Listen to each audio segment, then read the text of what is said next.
Good morning, students. In the last video, we had discussed about heat and temperature and effect of heat in brief. Now let us discuss about effect of heat in detail. So our today's topic is effect of heat on different states of matter. In general, when we give heat to a system, the particles of system gain kinetic energy and starts moving more randomly. This random motion lead to more space allocation, which we can term as expansion. So what is meant by all these things or all these lines? It means that when we give heat to a system, the particles present in the system, means whether it is a solid, liquid or gas, the particles of that very substance, it gains the kinetic energy and start moving more randomly.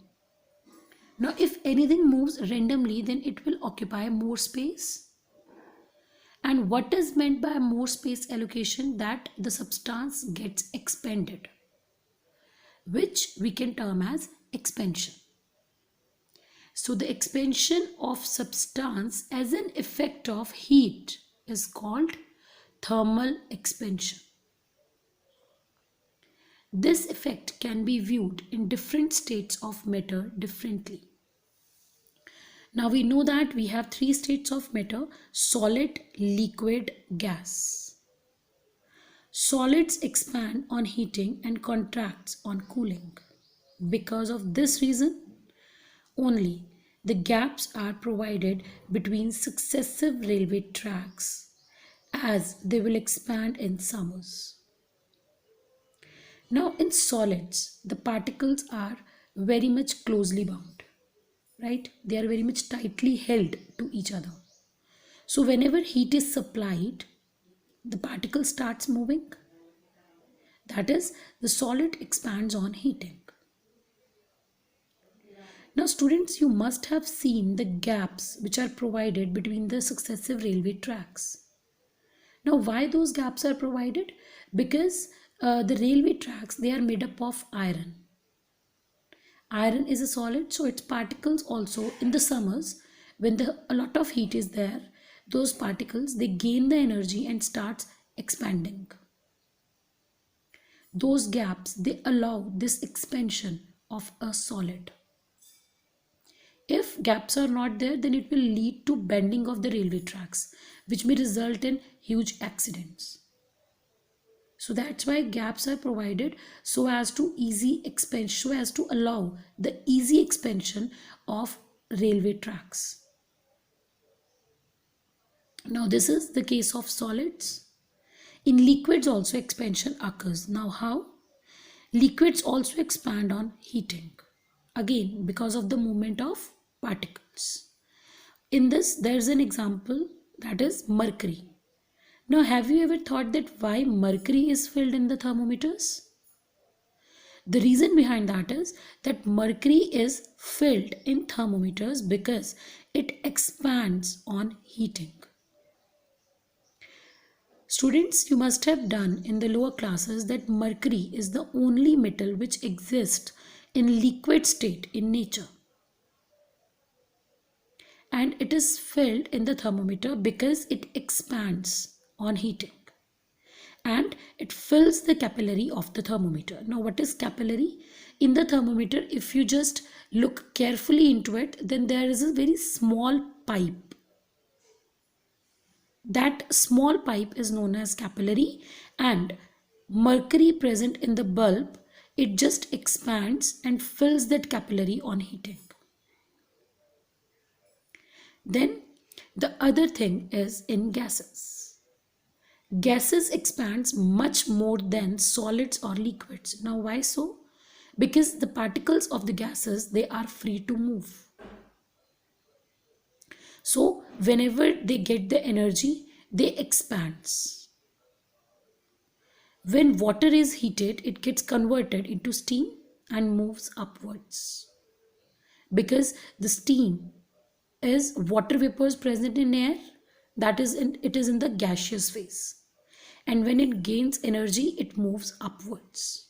That is, it expands and occupy as much space as it can. So in this way, whenever heat is supplied to any state of matter, whether it is a solid or liquid or gas, the particles of that particular substance, it expands because of random motion of the particles. Now I have used the words expansion and contraction, and here I have written a very small definition of the two, that what expansion actually is, it is the increase in dimensions on heating. And what is meant by contraction? Contraction is decrease in dimensions on cooling.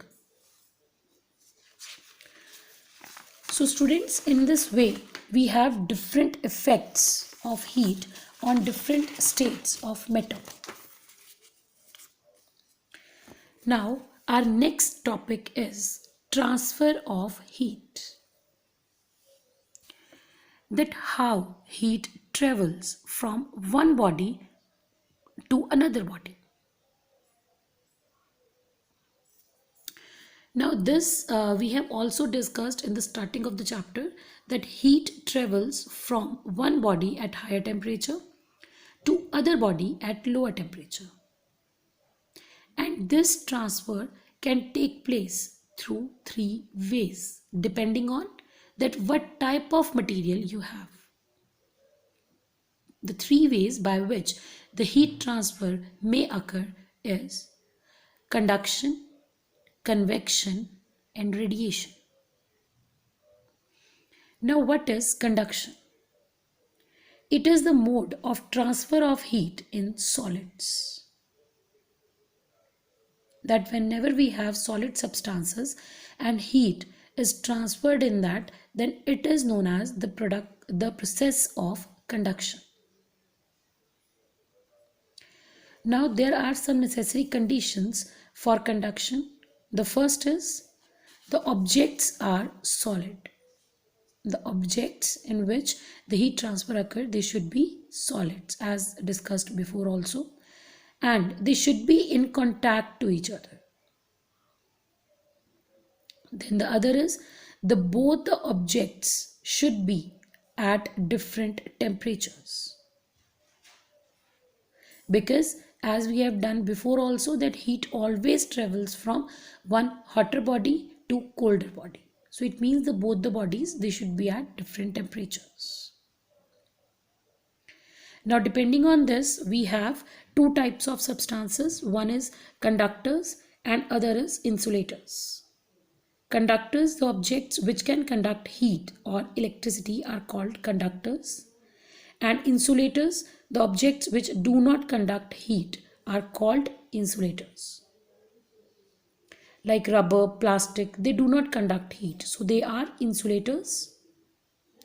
And the wires, metals, they conduct electricity. Water also conduct electricity and heat, so they are known as conductors.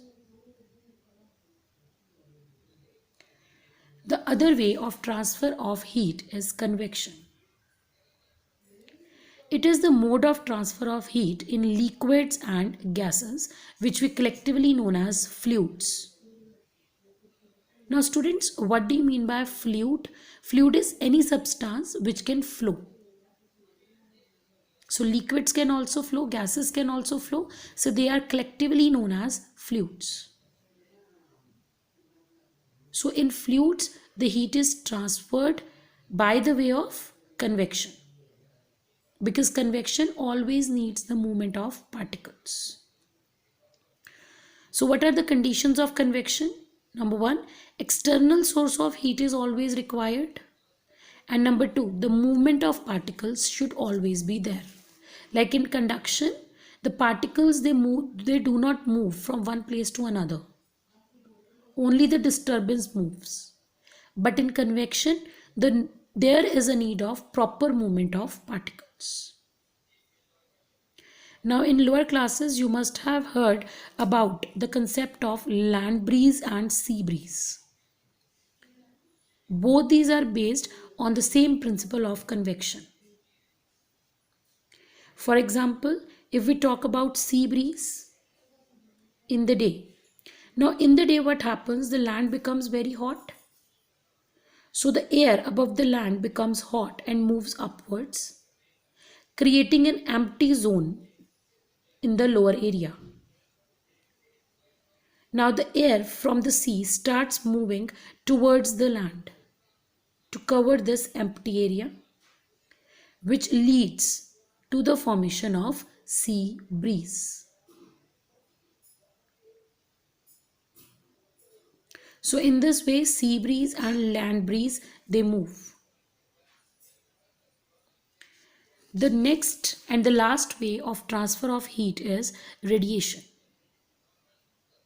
Now radiation, in this, no medium is required for the transfer of heat. In conduction, we needed that the substance should be solid and there is no exact movement of particles. In convection, the movement of particle was the major thing, and radiation, there is no medium required. A very common example is heat from the sun reaches earth via radiations. These radiations are invisible to the human eye. It can be only felt.